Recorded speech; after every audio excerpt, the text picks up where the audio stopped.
Estive reunido com alguns irmãos aqui, obreiros, pastores, e voltei a ver a necessidade que todos nós temos de entender uma coisa que não somos... Muitas vezes as pessoas simplesmente dizem e tal, chegam aqui, a igreja, ou seja, mas para mim muitas vezes isso é feito de uma forma religiosa, de uma forma com um tom um bocado de religioso. Esquecemos que, na realidade, aquilo que Deus está a fazer e por aquilo que Ele vem, não é uma igreja digamos, de uma forma denominacional ou doutrinal, mas vem por uma comunidade, um corpo de santos, uma nação santa, um povo escolhido. E eu queria voltar a fazer... Já fiz há alguns anos algumas séries de predicações à volta do tema da comunidade, e queria voltar a esse tema porque entendo que muitas pessoas têm falta de identidade, porque a identidade é aquilo que dá a base a uma comunidade. E muitas das vezes nem todas as pessoas têm firmadas a sua identidade. Muitas das pessoas, ao não terem identidade, não têm autoridade para poder viver e para poder enfrentar o dia a dia. Às vezes as pessoas... pensamos que a autoridade tem a ver com poder, com uma nomeação, com reconhecimento ou com aquilo que fazemos, mas a autoridade tem a ver com identidade. E essa autoridade, que é aquilo que nos dá o poder, diz a palavra do Senhor que não temos um espírito de temor, um espírito de medo, mas sim um espírito de poder, de amor e de mente sã, domínio próprio, exatamente porque essa autoridade é para podermos viver. Aquilo que foi dado no aposento alto àqueles que seguiam a Jesus, chamados discípulos, chamados amigos, e também, nesse caso, filhos de Deus, irmãos de Jesus, o primeiro entre muitos o primogênito, o primeiro entre muitos irmãos, foi exatamente essa dunamis, do grego, que é poder, autoridade, e nomeadamente queria dizer que tinham poder e capacidade para poder sofrer, porque ao fim e ao cabo muitas vezes há muita gente que diz para de sofrer, mas a palavra de Deus ensina-nos que devemos aprender a sofrer como Jesus Cristo, boas penalidades, não é? Amém? Então só como eu estava a falar, disto só como uma introdução, e queria orar para iniciar e pedir aos irmãos que me pusessem um relógio, se faz favor, ok? Senhor Jesus, agradeço-te o privilégio que nos dás de podermos estar aqui, Senhor, e Senhor, de sermos a tua comunidade, meu Deus, e podermos, Senhor, reunir-nos e estarmos à volta de ti, porque tu és a palavra viva. Senhor, a Bíblia não é um relato, não é um código ético, moral ou religioso, Senhor, senão a Bíblia é toda a palavra que és tu, o Verbo feito carne, que habitou no meio dos homens e manifestou a sua glória, Senhor, e deixaste-nos esta palavra que é uma palavra viva, que é como uma espada de dois gumes que penetra ao mais profundo do nosso coração, pode entender e discernir os nossos pensamentos e vai muito mais além, porque essa espada, Senhor, não vem para matar-nos, não vem para vivificar-nos, Senhor, desarraigando tudo aquilo que é em nós que não provém de Ti, porque nós somos feitura Tua, Senhor, somos criados à Tua imagem e semelhança. Assim que abençoa-nos, Senhor, esta manhã. Abençoa todas aquelas pessoas que possam ouvir, ver através de redes sociais e canais média que estão na net. E, meu Deus, não me permitas que continuemos da mesma forma, mas para cada vez sermos mais como Tu, transformados à Tua imagem, à Tua semelhança, manifestando a Tua graça e manifestando ultimamente a Tua glória, Senhor, para que toda a terra possa saber e conhecer que Tu és aquele que Deus enviou para salvar cada vida, cada alma e toda a nação. Obrigado por tudo, no nome de Jesus. Amém. Amém? 3 palavras, podemos ficar com elas enquanto Deus permitindo, neste fim de ano que aproximamos. Ademais, queria dar-vos os parabéns a todos. Porquê os parabéns a todos? Porque mais uma vez chegamos ao fim do ano e podemos iniciar outro novo ano. Então, cada vez que chegamos ao fim de qualquer coisa, é bom chegar, ou seja, é bom o fim do negócio, mas o nosso não é um fim cronológico, senão cada vez que há um fim, significa que há um novo começo. Então, parabéns a todos, estamos a chegar ao fim do novo ano e podemos encarar o novo ano com a graça de Deus, e apesar de que os ventos às vezes possam ser contrários, confiamos que aquele que nos resgatou, chamou, salvou, caminha connosco e vai levar-nos até que possamos alcançar esse prémio, esse objetivo que é estar um dia a dia com Ele. Como diz a palavra de Deus, tendo por certo aquele que começou a boa obra em nós, levará a cabo e aperfeiçoará essa obra até o dia em que estejamos com Ele. Identidade, autoridade e comunidade. Queria começar com algumas escrituras que todos nós conhecemos. Em 1 de Pedro, capítulo 2, no verso 5 e no verso 9 e 10, eu vou estar a ler, neste caso, vou usar algumas referências bíblicas da Bíblia o Livro, outras da Mensagem e outras da Almeida Revista e Atualizada. Então, diz: vocês, que somos nós também se tornaram pedra vivas para Deus usar na edificação da sua casa espiritual. Isto por base para entendermos aqui a comunidade. Não vou outra vez a Gênesis. Todos nós sabemos que o Pai, o Filho e o Espírito Santo estavam os três, a ter uma amena conversa, provavelmente a tomar um expresso, e decidiram criar o homem à sua imagem e semelhança, diz a palavra de Deus. Em si, Deus nele mesmo, como a Trindade, e também não vou entrar pela doutrina da Trindade, porque teríamos aqui mais argumento, mas penso que de alguma forma, pela fé, todos temos essa mesma revelação. Eles em si já são uma comunidade. Significa que a essência de Deus, a genética de Deus, a tua genética e a minha genética é uma genética comunitária. Porque nós temos corpo, alma e espírito. Amém? Não somos só aquela pessoa que às vezes nós vemos ao espelho. Somos muito mais que isso. A nossa origem não está como um fruto de uma relação conjugal dos nossos pais, uma gestação e depois viemos ao mundo. É muito mais do que isso. Ou seja, Deus desde de antemão, desde antes da criação da terra, já tinha de antemão preparado para que nós viéssemos a este mundo. Isto tem tudo a ver com a identidade, não é?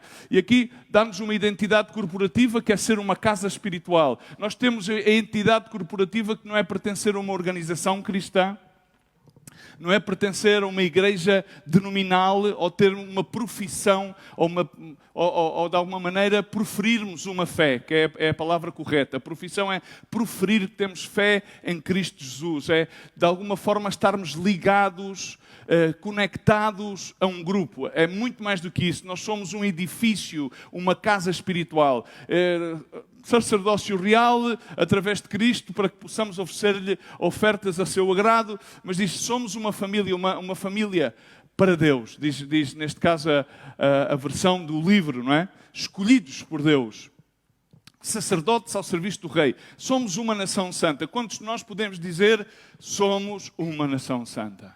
Uma nação santa. Temos mais do nosso passaporte, da nossa nacionalidade, temos um passaporte que pertence ao reino dos céus. E esse passaporte está encrustado em cada célula que nós temos. Nomeadamente, às vezes divago um bocadinho, quando vamos ao lemonine, vamos a ver...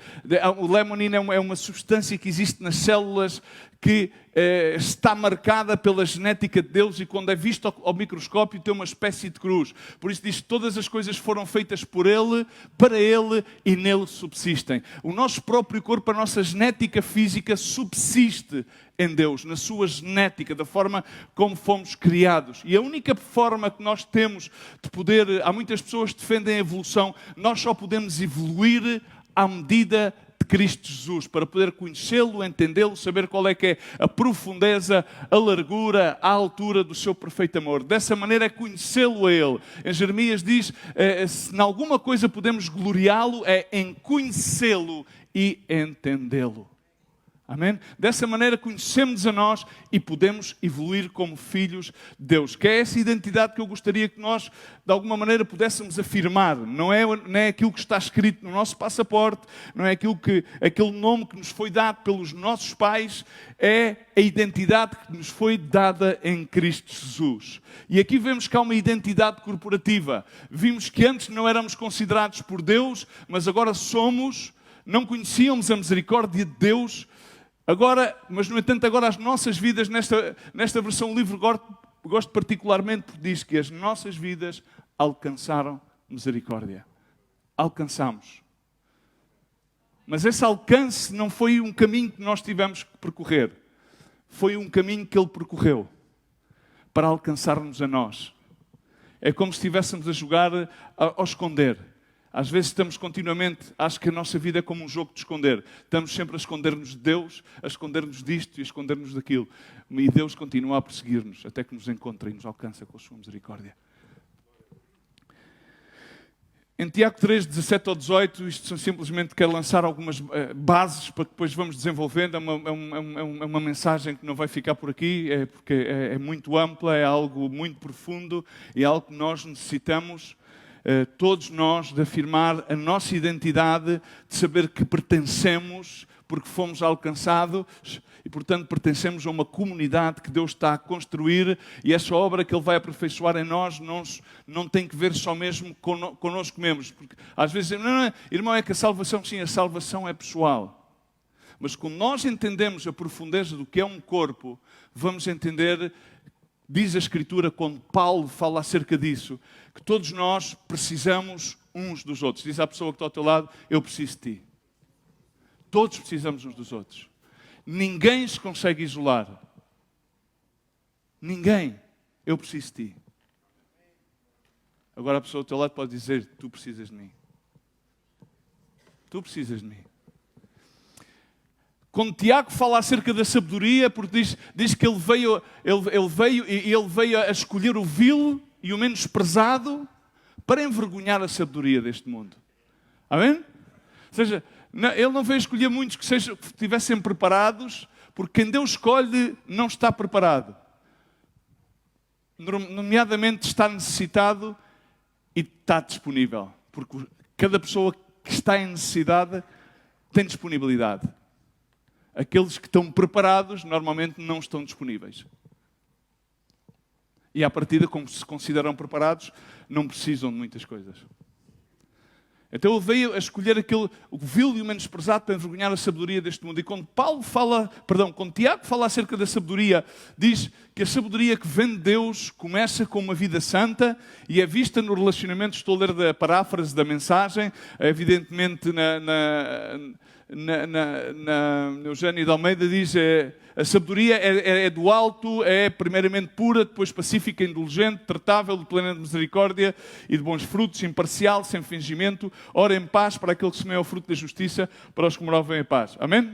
Ok, isto parece muito, mas agora vamos desglossar isto, vamos ver aquilo que o Eugene Peterson foi à raiz do grego e traduz como uma linguagem contemporânea àquele tempo. E diz, a verdadeira sabedoria que vem de Deus começa numa vida santa. Por todos aqueles atributos que refere a versão original e está plasmado, é visto numa vida que nós temos. Essa vida é santa. E agora, ser santo não significa que nós, à partida, estamos livres de erros, de pecados, inclusive de muitas outras coisas que nos assolam, como maus pensamentos, concupiscências, fragilidades, debilidades e muitas outras coisas. Não, isso não significa que estamos santificados por aquilo que Jesus fez por nós. Por isso diz, alcançamos misericórdia, fomos alcançados pela misericórdia que é Jesus.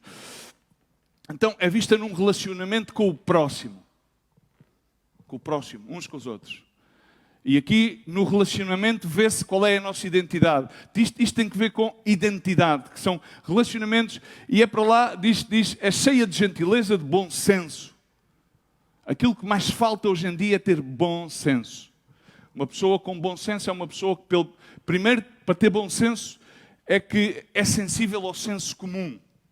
E esse senso comum tem a ver com aquilo que está à volta dele, que é a comunidade.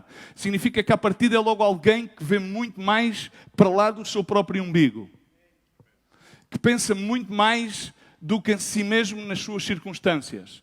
Pensa desta maneira, que aquilo que passa na sua vida tem um reflexo implícito e explícito na comunidade à qual faz parte. E se nós fazemos parte dessa comunidade que Deus está a criar, então entendamos uma coisa, tudo aquilo que nós fazemos individualmente, pensamos individualmente, dizemos individualmente e como agimos, repercute na comunidade que Cristo está a edificar nesta terra. Tudo aquilo que eu estou a dizer, vou de alguma maneira enfocá-lo de acordo à palavra de Deus, porque aquilo que eu possa dizer não tem muitas valias, mas aquilo que está escrito pela palavra, isso sim, é imutável e pode produzir um fruto na nossa vida.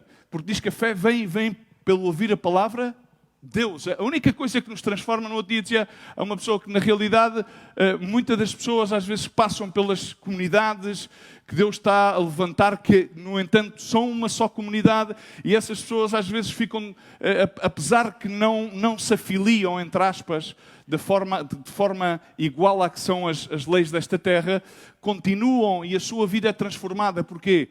Porque eles ouviram a palavra de Deus. Há pessoas que às vezes, para eles é difícil proferir uma fé. Mas, no entanto, quando tu ouves a palavra de Deus, uma coisa eu garanto, essa palavra de Deus vai ter um efeito na tua vida. E esse efeito vai ser de benefício para ti. E vai transformar coisas em ti. Apesar que às vezes, e chegará um momento em que provavelmente, nos desígnios perfeitos da sua vontade, a tua vida vai ser transformada, alcançada pela misericórdia de Cristo, e vais ser salvo, e não somente salvo, vais ser um agente de transformação para os demais. Bom senso, misericórdia, e é para lá de abençoada. Não muda com o tempo, instável e não tem duas caras. Quando nós estamos edificados em Cristo e Cristo em nós, e começamos a aprender, a conhecê-lo e a entendê-lo, então adquirimos a sua sabedoria, e isso não é instável como o tempo. Não, hoje estou muito bem disposto, daqui a 5 ou 10 minutos já não estou tão bem disposto. Faço birra. Não, é estável. Existe estabilidade. Há uma mudança que é contínua. Iremos crescendo como a luz da aurora.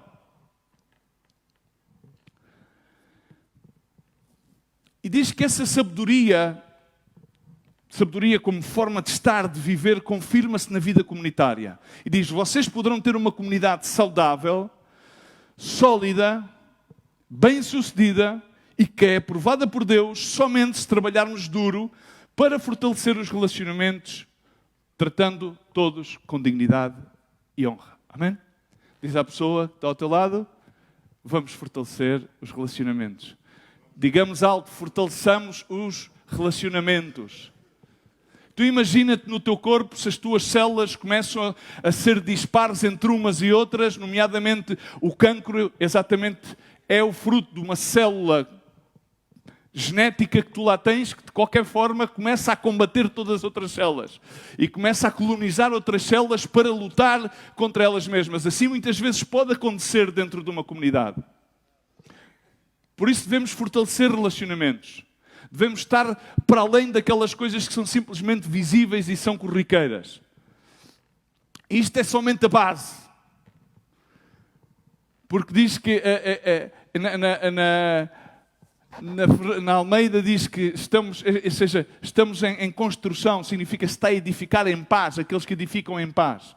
Podíamos ir também falar sobre a paz, mas não vamos por lá. Então, desta série Comunidade, se eu tivesse que pôr um título, nesta manhã poria em construção. Porque eu acho que todos nós estamos em construção. Quando Deus está a edificar, Deus está a construir. Paulo escreve à igreja de Filipe aquilo que está ali escrito em Filipenses 1,6.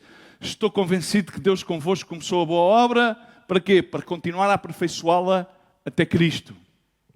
Quando nós vemos aquilo que Pedro escreve em 1 de Pedro, no versos 4 e 5, nomeadamente na Bíblia para Todos, diz: aproximem-se do Senhor. Está-nos a fazer um convite. Aproximemo-nos ao Senhor. Porque Ele é uma pedra viva que foi rejeitada pelos homens, mas é escolhida e de valor inigualável para Deus. Entrem como pedras vivas na construção de um templo espiritual. Entremos, somos parte, somos pedras. Então temos que participar nesta construção. Diz à pessoa que está ao teu lado, vamos construir.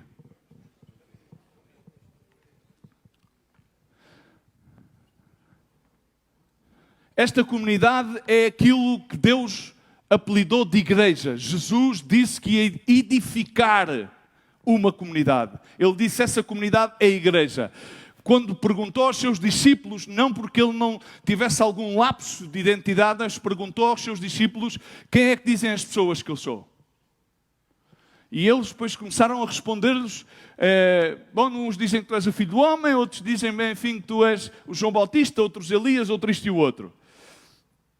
E então Jesus terminou por dizer: a ti, vocês, há versões que não dizem quem é que vocês dizem que eu sou, há versões que dizem quem é que vocês pensam que eu sou. E só um de 12 respondeu-lhes: Simão Pedro, filho de Barjonas, e ele disse-lhe: tu és o Cristo, o Filho do Deus vivo. Um que sabia, para além da sombra de dúvida, quem era Jesus. E em base a essa revelação, então Jesus diz: bem-aventurado és tu, Simão Pedro, filho de Barjonas, porque tal não foi-te revelado nem por carne nem por sangue, senão o meu Pai que estás nos céus. E sobre esta pedra, significa sobre esta revelação, edificarei a minha igreja, edificarei a comunidade. E o Hades não prevalecerá. Esta igreja prevalecerá, é a comunidade que Deus está a construir. É muito mais que uma denominação, é muito mais que um entoar da palavra igreja de forma religiosa, senão que é tangente. É uma igreja como um organismo vivo. Significa, é feito de pessoas. Tu e eu somos comunidade. Tu e eu somos pedras que Deus está a usar para edificar um templo espiritual, para que outros possam vir e ter comunhão com essa pedra que foi rejeitada, que é Jesus Cristo. E aqui a base desta revelação é aquilo que nos dá identidade. Identidade. Porque não podes não podes edificar nada se de antemão tu tens algo que identifique. O que é que tu vais identificar? Como é que tu vais identificar uma organização? Ela tem que ter princípios, tem que ter objetivos. E estes princípios foram-nos dados por Jesus Cristo. E a identidade é aquilo que nos faz únicos, é aquilo que nos faz específicos. A identidade é algo absoluto, não é algo relativo. E não é uma coisa que se possa formar. É algo que se recebe, é uma dádiva. E muitos de nós pensamos que a nossa identidade está plasmada naquilo que fazemos, porque aquilo que somos está de acordo com aquilo que fazemos. Não. Isso é uma falácia da nossa cultura ocidental. Não, aquilo que nós somos não é a nossa... Perdão, aquilo que fazemos não é aquilo que somos e, portanto, não pode ser a nossa identidade. Não está condicionada ao espaço. Não está condicionada às interações. Ao contrário, tudo aquilo que fazemos é uma consequência da nossa identidade. Não é aquilo que fazemos que nos dá uma identidade. Não é a nossa... enfim, as nossas profissões, ou os nossos talentos, ou os nossos dons, ou... Não. Nós pertencemos a esta comunidade porque temos uma identidade. E essa identidade está em Cristo Jesus. A primeira coisa é que a identidade é uma dádiva, não é algo que nós possamos obter. É algo que recebemos. Em Santiago 1,17 diz que toda a boa dádiva, todo o dom perfeito vem do alto. Desceu dos pais das luzes, em qual não há mudança nem variação. Não há relatividade. Não há se está bom dia, se está mau dia, se está a sentir bem, se está a sentir mal. Não há mudanças. Segundo a sua própria vontade, ele diz comigo, ele nos gerou pela palavra de verdade para que fôssemos como primícias das suas criaturas. Amém? Aqui Tiago, meu irmão de Jesus, nestes 2 versos, diz aquilo que nós somos e de onde nós vimos. Significa, não foi da gestação da nossa mãe, não. Foi muito mais do que isso. Fomos gerados pela palavra de verdade. Deus trouxe-nos a este mundo por meio da sua palavra já de antemão falada. Não interessa no lugar onde nascemos, como nascemos, isso é circunstancial. Aquilo que somos é aquilo que não muda. Muitas pessoas pensam, bom, isto é um erro. É que, na verdade, a minha mãe não estava à espera de que eu viesse ao mundo. Há muitas pessoas que estão rebeladas porque pensam que elas são um erro de gestação. Não és um erro de gestação, não acontecestes por acaso. Estava de antemão já designado, e não vou entrar na procrastinação, ok? Também não vou por aí. Mas és o desejo de Deus que tu viesses a este mundo para por Ele ser completo, é Ele teres uma identidade e não seres um mais, não seres tu, aquele que unicamente pode ser tu. Ninguém mais pode ser tu, nem como tu. Então vimos Deus, fomos criados por meio da sua palavra e somos uma dádiva. Uma dádiva do alto. Nada pode mudar isso. Às vezes os homens dão e o que é que fazem? Às vezes o que é que fazem os pais aos filhos? Filho, se portares bem o papai dá. Então o pai dá e depois quando o filho se porta mal, o que é que faz? O papai tira. Tens um Deus tão bom, que é pai, que é um pai tão bom, que aquilo que Ele te dá, Ele não te tira. Somente tu é que podes perdê-lo. Amém? Muda completamente os paradigmas. Não há nenhuma, ou seja, por muitas variações que possam haver, nele não há qualquer variação. Nós variamos, às vezes mudamos de camisa, mudamos disto, mudamos de ideias, mudamos de clube. Eu só não sou do Porto. Pai, acho que é porque tem lá um dragão e aquilo faz... E a Bíblia diz que o dragão está relacionado com o Satanás. Então eu prefiro estar entre a águia e o leão, pelo menos são bíblicos os dois. Mas de resto também não tenho compromissos com nada, não me quero comprometer com nada. Enfim. Então nós às vezes não entendemos a preciosidade da nossa identidade. Não entendemos, ou seja...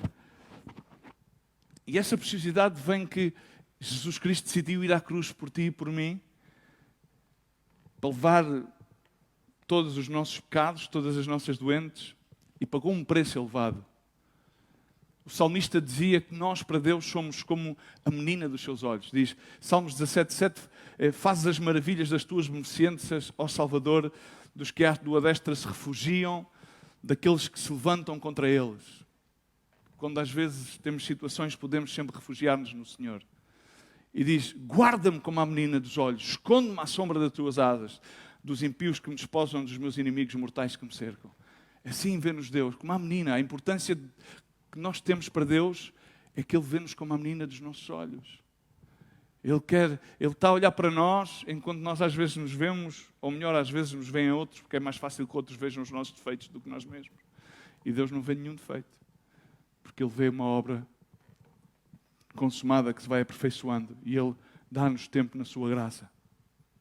Nós somos filhos de Deus. A nossa identidade é filhos de Deus. Em João 1:11 diz que Ele veio para o seu e os seus não os receberam, mas todos quantos os receberam, recebeste a Jesus? Se não recebeste, estás a tempo de o receber, porque Ele quer dar-te identidade imutável.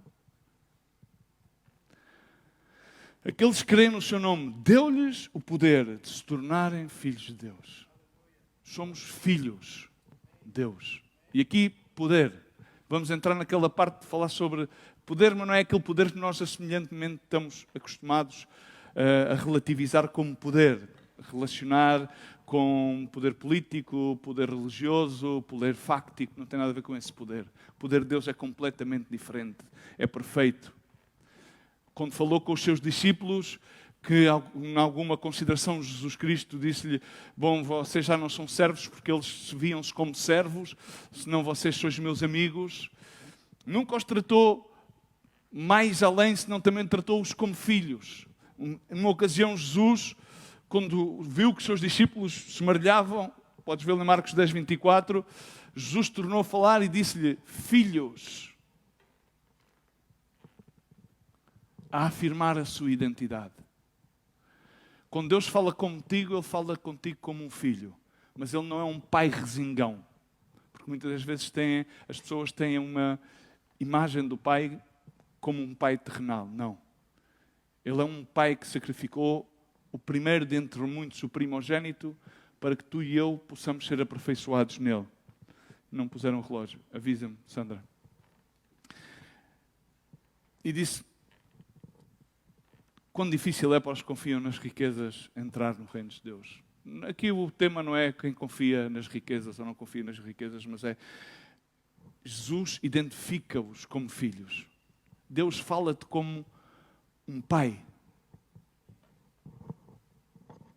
Deus olha para ti e para mim e vê-nos como a menina dos seus olhos, como a coroa da sua criação. E nós, é incrível. A palavra de Deus, às vezes pensamos, não, será que Deus se errou, se equivocou-se? Não, Deus não erra. Deus não erra. Nós somos uma dádiva perfeita. Deus não mudou de ideias. Deus não vai mudar de ideias acerca de ti, acerca de mim, acerca de toda a sua criação que Ele ama de uma forma incrível que ninguém pode entender. As circunstâncias não têm qualquer poder contra nós, porque Ele deu-nos poder para ser filhos. Poder, autoridade. Muitas das vezes as circunstâncias parece que tomam as nossas vidas. Às vezes, inclusive, no meio religioso, fala-se muito de Satanás. Sim, Satanás está como um leão procurando a quem devorar. Procura. Mas diz que se nós permanecemos em Cristo, diz permanecer, Ele fugirá de nós. Poderá atacar, mas Satanás não tem qualquer poder contra os filhos de Deus. Pode tratar de querer enganar-nos, mas na realidade quem nos engana somos nós mesmos. A palavra de Deus chama-nos que nós somos a cabeça, não somos a cauda, não somos o fim. A palavra de Deus faz-nos recordar que nós somos mais que vitoriosos em Cristo Jesus. Está-nos a dar aqui as consequências da nossa identidade. A palavra de Deus continuamente faz estas menções. Assim temos que entender que nós somos uma dádiva, somos filhos, não somos erros, não viemos ao mundo por desígnio dos nossos pais, viemos por desígnio de Deus, gerados pela palavra de Deus, que é imutável. Temos que entender que nós não temos, não sei se aqui há algum gêmeo, mas mesmo entre dois gêmeos, acredita uma coisa, não são réplicas, são únicos, são específicos. Não há nenhuma réplica nossa. Deus tem um plano e um propósito específico. O propósito grandioso da comunidade permanece o mesmo. É o mesmo Senhor, o mesmo bautismo. Não há nenhuma variação dessa, mas depois temos graças e dons específicos. O salmista dizia no Salmo 139:14, eu te louvarei porque de um modo admirável e maravilhoso fui formado. Ou seja, o salmista entendia que tinha sido formado de forma admirável e maravilhosa. Maravilhosas são as tuas obras, ó Deus, e a minha alma sabe-o muito bem. Os meus ossos não te foram encobertos quando no oculto fui formado, esmeradamente tecido. Eu às vezes gosto mais do inglês, porque aqui a palavra do inglês manifesta wonder, manifesta espanto, magnificência, wonderfully. Mas, nomeadamente na revista e corrigida, diz esmeradamente, com esmero. Deus fez-te esmeradamente.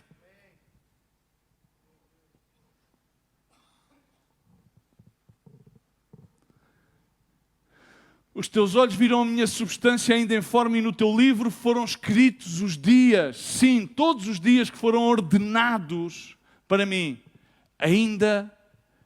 quando ainda não havia nenhum deles, quando ainda nós não podíamos agir. Mas depois temos o livre-arbítrio. O livre-arbítrio encaixa sempre naquilo que Deus tem já de antemão preparado para os seus filhos. Nunca falha. É como um puzzle. Podemos demorar mais tempo ou menos tempo a encontrar as peças. Mas Deus vai nos dirigir a que nós consigamos montar a peça do puzzle no qual a pessoa central é Cristo. E nele nós temos a nossa identidade. Por ele fomos esmeradamente feitos, gerados pela sua palavra. E todos os propósitos que temos para a nossa vida irão se cumprir nele, não fora dele. Amém? Ninguém pode tomar o nosso lugar. Às vezes as pessoas têm uma rivalidade umas com as outras, mas cada uma coisa, ninguém pode tomar no teu lugar, no meu lugar. Aquilo que Deus tem designado para que tu e eu possamos operar não é para dar-nos uma identidade, é a identidade que nós temos nele, produzirá os frutos que serão a consequência do seu propósito para as nossas vidas. Em Isaías 43:6 diz o Senhor: direi ao norte e ao sul, não retenhas, trazemos os meus filhos de longe e as minhas filhas das extremidades da terra. E todo aquele que é chamado pelo meu nome, que criei para a minha glória e que formei e fiz. Amém? É que às vezes nós não conseguimos entender a profundeza da nossa identidade em Cristo. Deus está a falar à sua criação, aos quatro cantos das terras, e está a dizer: tragam os meus filhos e tragam as minhas filhas que eu criei para dar glória ao meu nome, para manifestar a minha glória nesta terra. E a glória de Deus é, por assim dizer, a beleza do poder do seu Espírito Santo. Quando Salomão dedica o templo ao Senhor, dedicou de forma genuína todo o seu coração, fez o templo exatamente de acordo aos planos que recebeu David, seu pai, que por sua vez recebeu os judeus.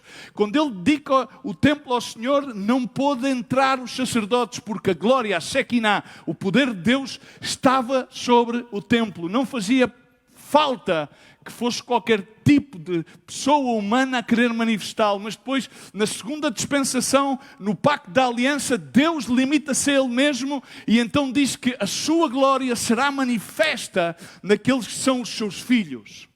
E que o mundo ansiosamente espera a manifestação dessa glória, dessa comunidade. Amém? Então temos que primeiramente entender que a comunidade está assente numa identidade. Diz comigo: a comunidade está assente na minha identidade. E a minha identidade dá-me autoridade. Mas não é autoridade para ser isto ou para ser aquilo. Dá-te autoridade para fazeres com que o reino das trevas se dissipe e se estabeleça o reino de Deus nesta terra. Seja feito assim na terra como no céu. Amém? Venha a nós o vosso reino. Amém? Em João 15 diz, estou a ler da versão livro, quando diz que sem mim nada podeis fazer. Eu gosto muito desta expressão, de quando é: tenham cuidado de viver em mim e deixem-me viver em vocês. Jesus diz: tenham cuidado de viveres em mim e de que eu possa viver em ti. Entendendo uma coisa, que a nossa identidade mantém-se num relacionamento pessoal com Cristo Jesus. Ele é a fonte, a palavra que nos gerou para a vida. Sem essa fonte, começamos a deambular e a perder a identidade. Por isso há tanta gente à procura da sua identidade, porque ainda não se deixaram encontrar, alcançar pela misericórdia de Cristo. Agora, nós estamos aqui para manifestar a sua glória. Como é que podemos manifestar a sua glória? Basicamente, quando voltamos a ler aquilo que lemos em Tiago, no relacionamento que temos uns com os outros, a amar-nos uns aos outros, a entender-nos uns aos outros, a mostrar compaixão uns pelos outros, através de nós podemos aprender a ser mais humildes como foi Jesus Cristo, através de termos alegria de estarmos em Cristo Jesus, através de termos uma atitude contínua de servir. Foi aquilo que Jesus Cristo ensinou aos seus discípulos. Eu não vim para ser servido, mas vim para servir. E vós deveis fazer da mesma maneira, através do nosso testemunho pessoal. Aleluia! E aqui entramos numa chave. O testemunho pessoal. Tenho o meu testemunho. Tenho que dar testemunho. Lamento, mas não vais conseguir dar testemunho. Há muitas pessoas que passam a vida a esforçar-se para dar testemunho. Deus opera o seu... Como é que a palavra nos ensina que nós damos testemunho? Como é? O que é a fé? Hebreus 11:1. Podem pôr ali o que é a fé? É a certeza, a esperança daquilo que não se vê, sabendo que... No verso 2, podem pôr ali, se faz favor. O que é que diz ali? Podem ler alto? Os antigos deram testemunho? Deram testemunho?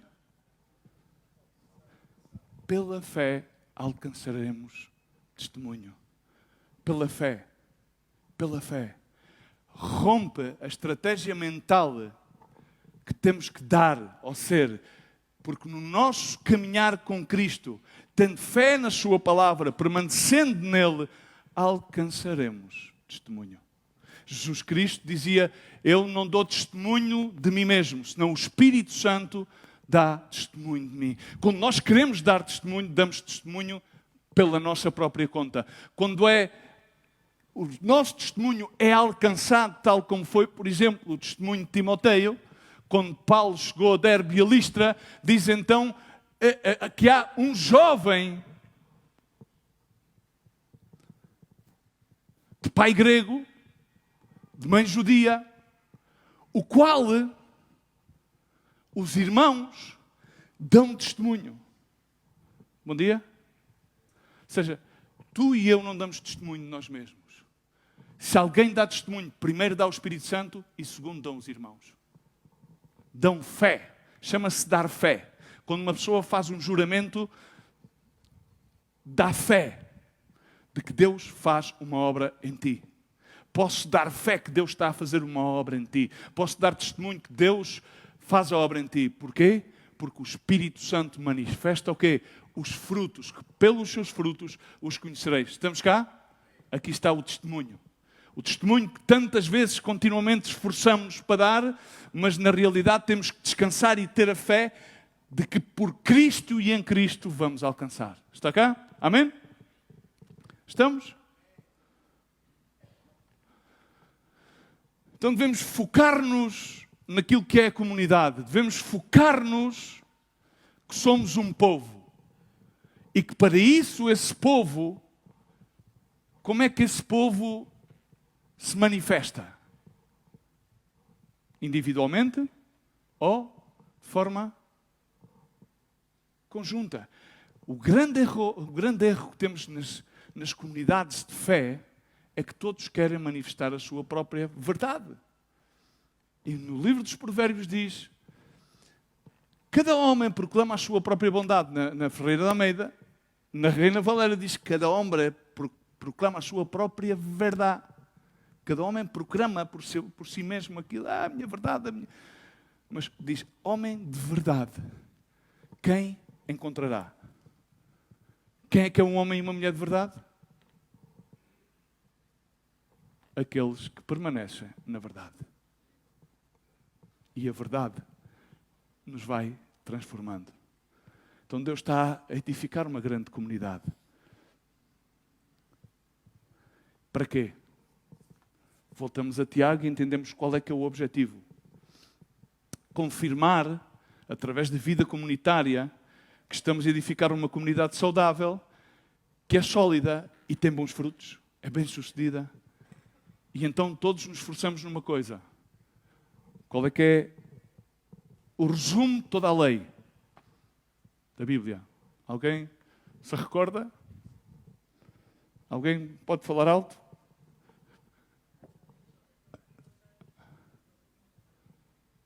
Ok. Amarás ao Senhor com todas as tuas forças, com todo o teu ser, com todo o teu coração. Pois aí está, esse é. Mas depois Jesus Cristo disse, não, ainda, calma. Vamos lhe meter ainda mais aqui, vamos levá-lo a uma plataforma mais elevada, que somente é possível através de mim. E amarás ao próximo como a ti mesmo. Agora, para te amares a ti mesmo, tu tens que saber quem és. Receberes essa revelação. E aí podes começar a amar-te, porque às vezes é difícil amar-nos a nós mesmos, inclusive é quando nós nos vemos tal e como somos. Mas quando vemos aquilo que Deus vê em nós, a identidade que nós temos em Deus. Agora, vamos aqui ao ponto que eu já tenho enfatizado e vou voltar a enfatizar. Ok? E em 5 minutos termino e continuamos depois. É como uma comunidade e como um corpo, uma nação. Disse há bocadinho o que é que eu disse? Tudo aquilo que fazemos individualmente faz o quê? Repercute, afeta a comunidade que Deus está a edificar. Em Romanos 12, 4 e 5, Paulo escrevia à igreja de Roma e diz: porque assim como um corpo, temos muitos membros, mas nem todos os membros têm a mesma função. Assim que também nós, conquanto ainda que somos muitos, somos um só corpo, em Cristo e membros uns dos outros. Não podemos existir sem coexistir. Um filho de Deus não pode por si mesmo existir. Primeiro, depende de Deus. Nada podemos fazer sem Ele, porque daí provém a sua identidade. É, não é? Mas como, na realidade, Ele quer manifestar a sua glória, Ele não vai manifestar a glória num elemento, Ele vai manifestar a sua glória num corpo, numa comunidade, num edifício santo, numa nação, numa família que é a sua família.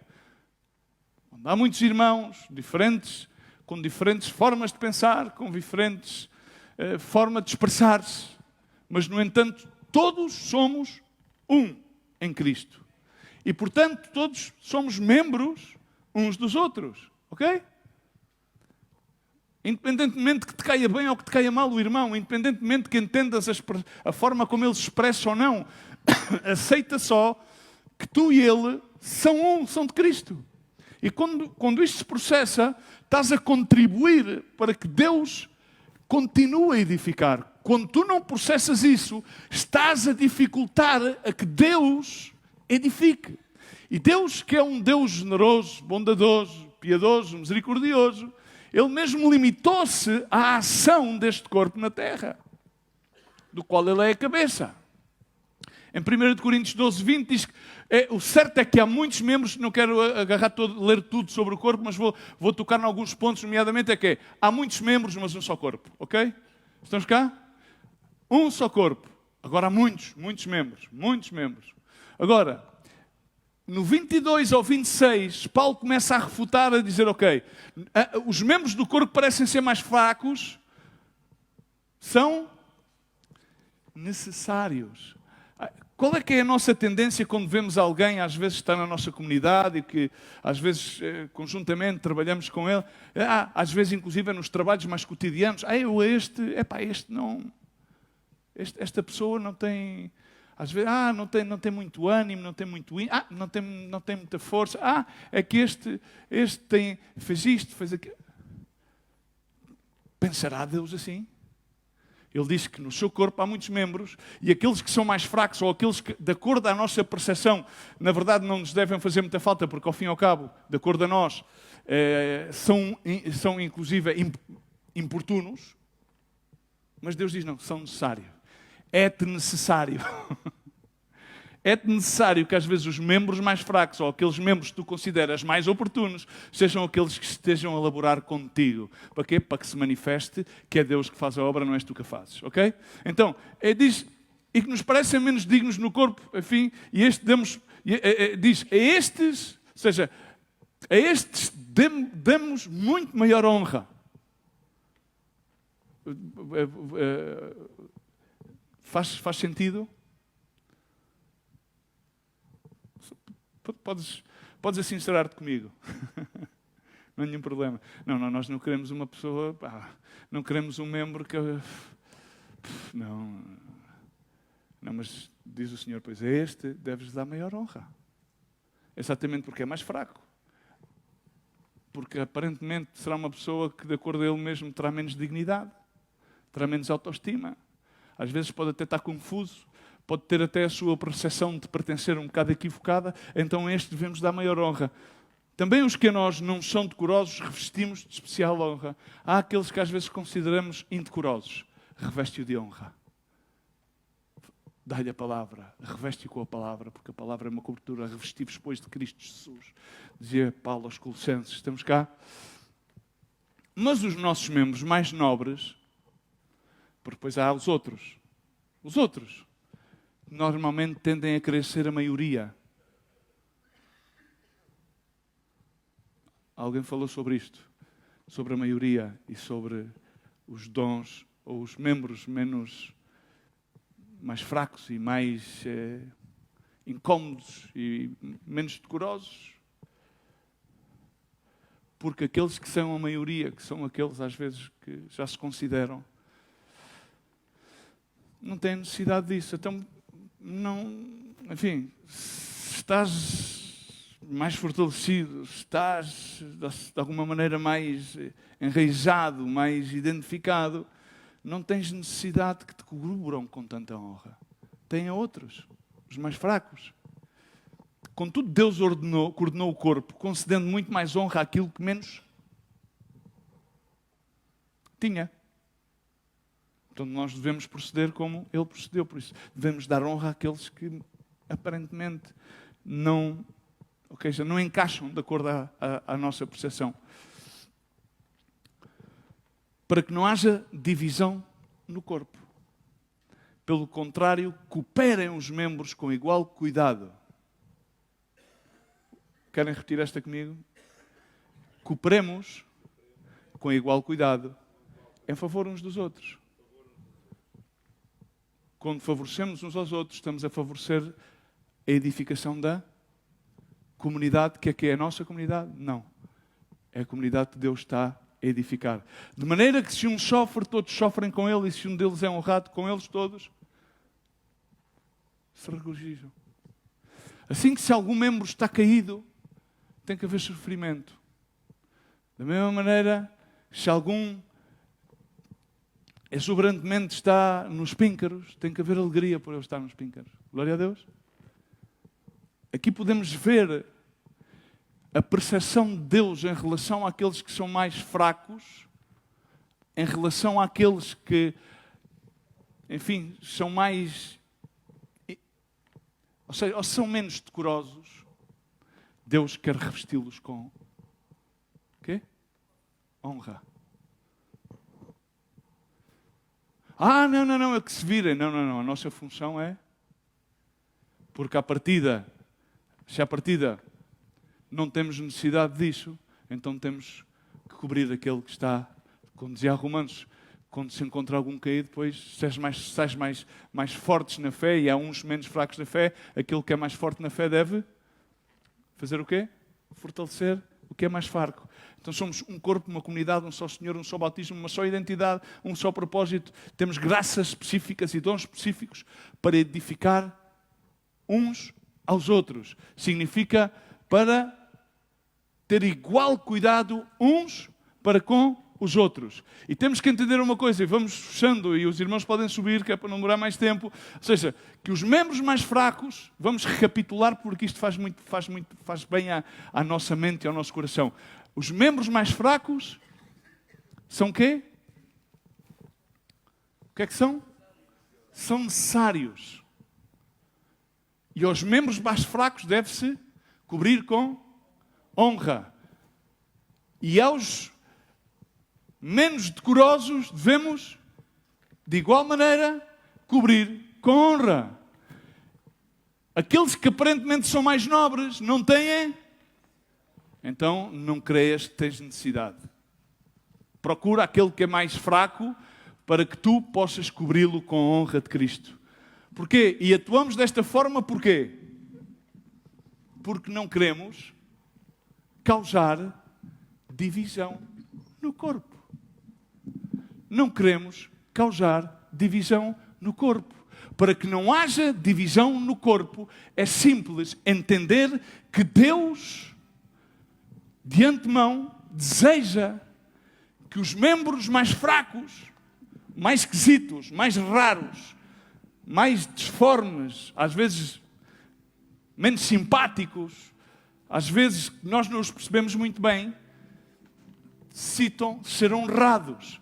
Mas Deus pode honrá-los. Sim, mas Deus escolhe honrá-los por meio dos outros que são mais nobres, por meio das ferramentas que têm um uso mais nobre. Então honremos os mais fracos.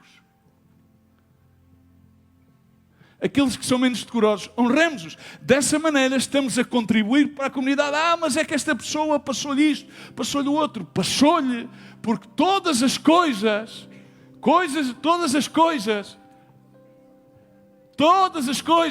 operam, concorrem para, vamos pôr em pé, para o bem de todos aqueles que são chamados conforme o seu propósito, são filhos de Deus, amém? Então, se temos a nossa identidade em Cristo, a nossa identidade está a dar-nos o poder para que nós façamos de acordo à sua vontade, porque não temos um espírito de medo, temos um espírito de amor, de poder e de bom senso, de mente sã. Para quê? Para continuar a ser edificados por Ele como um edifício santo, uma nação santa, que não tínhamos alcançado misericórdia, mas fomos alcançados pela misericórdia para manifestar as maravilhas de Deus, porque Ele fez-nos de uma forma esmerada, de uma forma maravilhosa, para manifestar a sua glória, e Ele está a congregar-nos de todos os cantos da terra. Vinde os meus filhos, vinde as minhas filhas, para que manifestem a sua glória. E podemos manifestar a sua glória de forma primordialmente que dentro do nosso próprio edifício, que é a comunidade que Cristo está a levantar na terra, que vai prevalecer. Nada pode com ela, nem as portas do inferno pode com essa comunidade que é chamada a igreja, da qual tu e eu somos membros, somos pedras do edifício santo. Possamos então entender que somos um corpo, e esse corpo do qual a cabeça é Cristo. Então iremos pelo mundo levando a sua mensagem de uma forma prática, para que toda a gente possa conhecer e saber que somos um, como Jesus Cristo dizia: Pai, guarda-os, eu vou ser glorificado, mas guarda-os neste mundo, para que todo o mundo possa ver que eles são um. Então não queremos ser causa de divisão. Vamos cobrir aqueles que são menos honrosos com a sua honra. Vamos cobrir aqueles que são mais fracos com a sua honra. Vamos cobrir aqueles que são mais decorosos com a sua honra. Vamos fazendo desta forma que não haja divisão, que o inimigo não venha encontrar brecha na nossa vida, nem lado nenhum, para que Deus continue a edificar e a manifestar a sua comunidade à face desta terra, porque então seremos ferramentas de honra e glória, e então alcançaremos todas as pessoas com o amor de Cristo, porque esse amor de Cristo abunda nos nossos corações. Fecha os teus olhos aí onde estás e vamos orar a Deus. Se tu ainda não conheces a Jesus, hoje é a oportunidade de tu teres a tua identidade afirmada em Cristo Jesus. Somente tens que crer no seu nome, porque Ele diz que todos aqueles que nele crerem terão autoridade, poder para serem filhos de Deus. E Deus é um bom Pai que te chama, porque Ele está a congregar-nos de todas as terras, para que afirmemos a nossa identidade, manifestemos a sua glória, e toda a gente possa glorificar a Deus e saber que Ele é um Deus bom e que manifestou a sua misericórdia para connosco. Pai, no nome de Jesus, faz a tua obra, Senhor. Espírito Santo de Deus, te agradecemos, meu Deus, porque tu és um Deus bom, um Deus que nos coroas, Senhor, com a tua glória, com a tua majestade, Senhor. Muitas das vezes estamos confundidos sobre quem somos. Não somos um acaso, não viemos a este mundo, às vezes como muitos podem pensar, para a desgraça. Se não viemos a este mundo para a tua graça, para ser alcançados por ti. Tu transformas o nosso lamento em baile, tu transformas as nossas cinzas em ornamento. Tu continuas a ser o mesmo Deus, um Deus no qual o teu amor é eterno, insondável, não conseguimos nem imaginar. E tu estás a edificar, Senhor, uma casa santa, um corpo do qual tu és a cabeça, e a tua mensagem, a tua dádiva a este mundo são os teus filhos, para que manifestem a tua glória. Usa-nos, faz conforme a tua vontade, manifesta-te no nosso meio. Toca cada vida, Senhor, transforma os corações, leva, Senhor, tudo aquilo que não pertence a ti e edifica as tuas verdades maravilhosas, Senhor, para que possamos cooperar juntamente uns com os outros nessa construção que tu estás a levar a cabo, para a glória e honra de Jesus Cristo por todo sempre. Amém.